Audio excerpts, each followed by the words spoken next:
Hello, I'm Peter Opocha. Welcome to Focus on Africa. Our top stories. The waiting game in Ghana as votes are still being counted from Wednesday's elections. The president appeals for calm.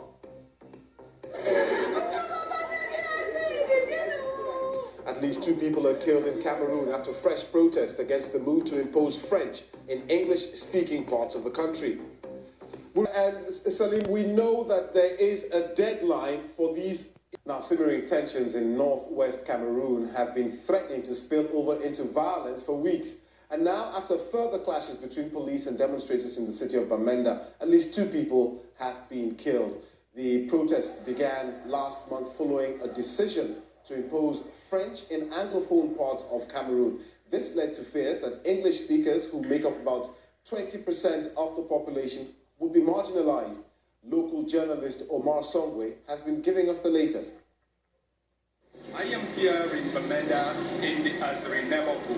This area is popularly known as Baghdad. It is one of the most dangerous areas in town since the strike started.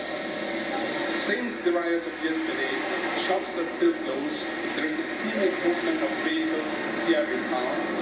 People are coming back from picking up their kids in boarding schools.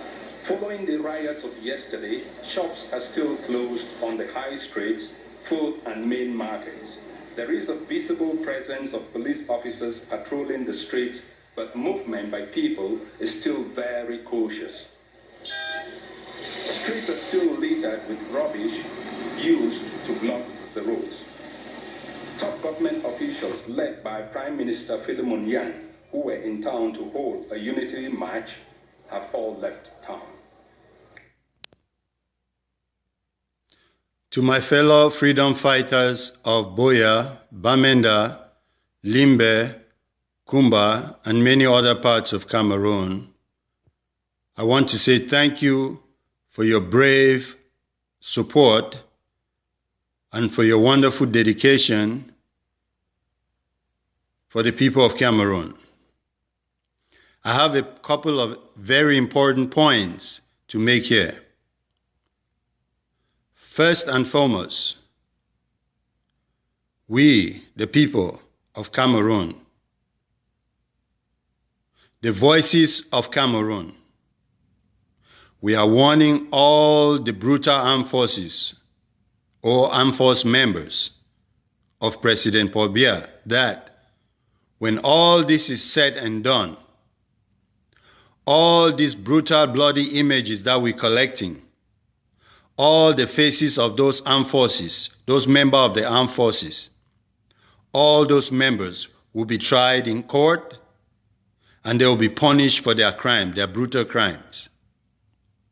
Secondly, I want to send my condolence to all the family who lost loved ones in the hands of dictator Paul Biya during this fighting and during this struggle for our freedom. I want to thank our brave freedom fighters for putting pressure on the regime and keep the movement going. I'm thanking you guys so much and I'm grateful for your efforts. We, the voices of Cameroon, we are here for you and you are there for us. We in the diaspora, we can see what's happening. Therefore, I'm begging my brothers and sisters in the diaspora and all over the world, our fellow Cameroonians all over the world, please support the revolution. Let's identify those families who lost loved ones, send them something so they can have our fallen soldiers, our fallen freedom fighters can have a wonderful burial. I will also want to make one important point clear here.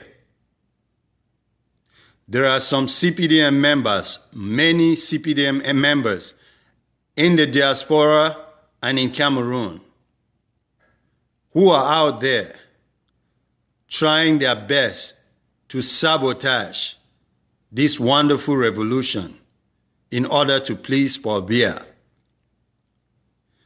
They are sending texts, WhatsApp, Facebook messages, lying, saying that our images are false images from the revolution.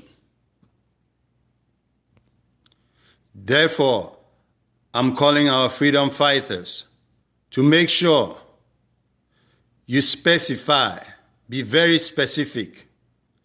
When you film an image, when you film a brutal image, make sure you identify the time and the place where the event is taking place. We need these events, we need this evidence very bad, because all these images, again, they will help us to prosecute Dictator Paul Biya and his brutal, psychopathic armed forces at the International Criminal Court.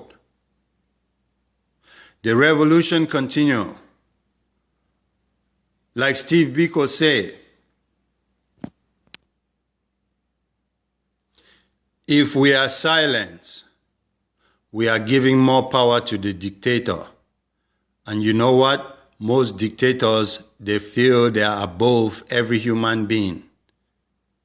Therefore, if we remain silent, for those who are remaining silent, please do something. Use your time on the internet to spread this revolution. You don't have to be on the street. You can be at your office, you can be in your bedroom. When you see those images, please share them. Contact BBC, CNN, World News Media, French 24. I thank you all so much.